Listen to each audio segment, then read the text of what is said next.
మన రక్షకుడైన యేసుక్రీస్తు నామమున అందరికీ వందనాలండి. ఈరోజు దేవుని మాటలు కీర్తనల గ్రంథము 78వ అధ్యాయము 40వ వచనము. అరణ్యమున వారు ఆయన మీద ఎన్ని మారులో తిరగబడిరి, ఎడారి యందు ఆయనను ఎన్ని మారులో దుఃఖపెట్టిరి. ప్రియమైన దేవుని బిడ్డలారా, మనం బ్రతుకుతున్న జీవితం అరణ్యం లాంటిది. కొన్నిసార్లు మనకు ఏమీ దొరకకపోవచ్చు. అంత మాత్రాన మనము దేవుని మీద తిరగబడేవారిగా ఉండకూడదు. కొన్నిసార్లు కఠినంగా మనకు ఉండొచ్చు, బ్రతకలేని పరిస్థితి రావచ్చు.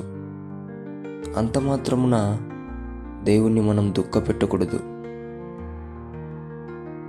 ఎలాగైతే దేవుడు ఎడారిలో నీటి ఊటను పుట్టించి దాహాన్ని తీర్చాడో, అలాగా ఖచ్చితంగా ఒక సమయమున సహాయాన్ని నీ కోసం పంపిస్తాడు.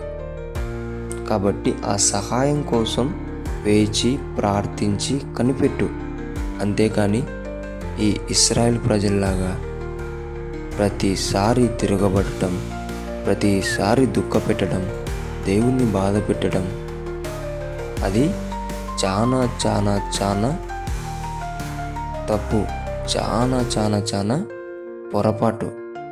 అందుకే దేవుని బిడ్డలారా, దేవుణ్ణి దుఃఖపెట్టేవారిగా, దేవుని మీద తిరగబడేవారిగా ఉండకోకుండా జాగ్రత్త పడుతూ దేవుని సహాయం కొరకు ప్రార్థించే బిడ్డలుగా మీరు ఉండాలని దేవుని బిడ్డ మనవి చేసుకుంటున్నాం. దేవుడి మాటలను దీవించునుగాక. ప్రార్థిద్దాం. దేవానికి వందనాలు నాయనా. మా అరణ్య జీవితంలో ప్రభువా, నేను ఎన్నో మార్లు దుఃఖపెట్టి ఉంటున్నాం ప్రభువా. నీ మీద ఎన్నో మార్లు తిరగబడి ఉంటున్నాము నాయన. తండ్రి, దయచేసి నీ కృప చొప్పున మమ్మల్ని క్షమించి తండ్రి, నీ వాత్సల్యత మా మీద చూపించి నీ సహాయం కొరకు ప్రార్థించే బిడ్డలుగా, ఎదురు చూసే బిడ్డలుగా మమ్మల్ని తయారు చేయమని యేసు నామములో ప్రార్థిస్తున్నాం తండ్రి. ఆమేన్.